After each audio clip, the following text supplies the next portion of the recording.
बैठ करके हवन से जुड़ना चाहते तो लाइव जुड़ जाना।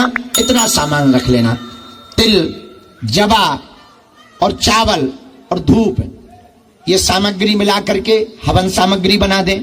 घी, शक्कर ये रख लें, दीपक रख लें, फूल रख लें, चंदन रख लें, चावल रख लें, हवन के लिए लकड़ियां रख लें, कपूर रख लें, लकड़ी का पटा या कोई सारौंट रख लें। हवन कुंड यदि हो घर पर तो ठीक है, वरना मिट्टी का हवन कुंड, मिट्टी का ना मिले तो आप ईंटों का छोटा सा हवन कुंड बना लें। एक नारियल, एक सुपारी और कलावा, मात्र इतना सामान, तिल, जवा, चावल, घी, शक्कर मिलाकर के हवन सामग्री, दीपक, रुई बाती, माचिस, फूल, चंदन, चावल, हवन के लिए लकड़ियां, कपूर, पटा, जल, पुष्प, हवन कुंड, नारियल और सुपारी, मात्र इतना सामान आपको अपने घर पे रखना है। हम लाइव आकर के बताते जाएंगे कैसे कैसे करना है। उस दिन दरबार नहीं लगेगा, हम यहीं बैठा करके करेंगे। और हम ऋषि जी से कह देते हैं अभी तुरंत लिखवाओ। उस दिन सामग्री भी हम पैकेट बनवा कर यहीं रख देते हैं, तो जो यहां रहेंगे वो यहीं बैठ करके हमारे सामने हवन करेंगे।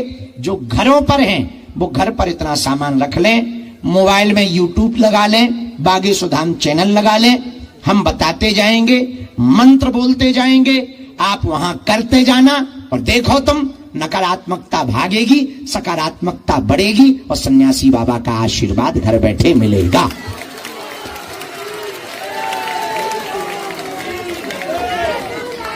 कितनी तारीख को? 4 तारीख को। कितने बजे? दिन में, रात में?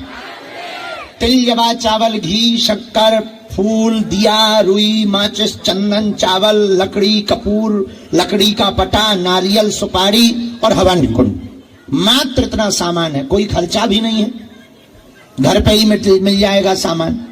अच्छा, जिनके पास बहुत गरीबी है, हवन सामग्री नहीं हो पा रही है, वो घी शक्कर का भी हवन कर सकते हैं। नारियल लेने के लिए रुपया ना हो तो मात्र सुपारी से काम चला सकते हैं, ताकि कृपा पूरी मिले, पैसा भले ही ना हो, आशीर्वाद पूरा मिले। घी ना हो तो केवल शक्कर से काम चलाओ, भगवान अपने आप व्यवस्था करेंगे। और जब व्यवस्था कर दें तो अब तो हर 1-2 महीने में होता ही रहना है।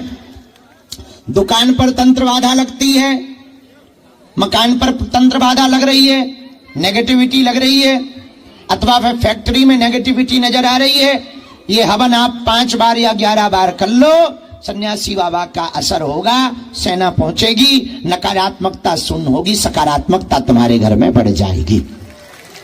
एक और खुशखबरी, वो खुशखबरी बहुत अच्छी है।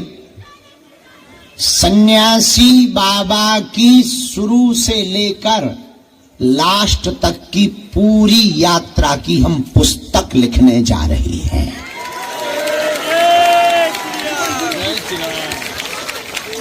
उसके लिए एकांत में जा रहे हैं, 4-5 दिन एकांत में रहकर वो किताब लिखेंगे सन्यासी बाबा पर।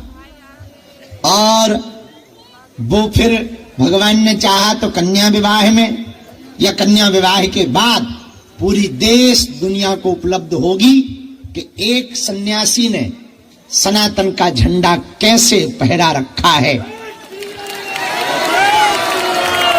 कैसे उन्होंने शक्तियां पाई थी, कैसे उन्होंने समाधि ली थी, कैसे उन पर कृपा हुई थी, कैसे उन्होंने हनुमान जी का पूजा किया था, कैसे उनको हनुमान जी के दर्शन हुए थे, क्या क्या हुआ, किस सन की बात है, फिर उन्होंने हमारे दादाजी को कैसे दर्शन दिए, उनको दरबार कैसे लगवाया और हमें कैसे मिले थे, वो पूरा उन्होंने हमको आज्ञा दे दी कि किताब में लिख सकते हो। तो हम वो पूरी यात्रा किताब में उनकी लिखने वाले हैं, इसलिए हम बहुत खुश हैं, क्योंकि हमारे जीवन का सबसे महत्वपूर्ण पल वही था जब हमने पहली बार सन्यासी बाबा को शंकर जी के मंदिर में देखा था। यहां से निकलते हुए गए थे, वो पूरा पुस्तक में बताएंगे क्या क्या हुआ था। उन्होंने आज्ञा दे दी कि अब बता सकते हो, अब तुम पक्के चेला हो गए। इतने दिन तक उनकी नजर में हम कच्चे ही रहे।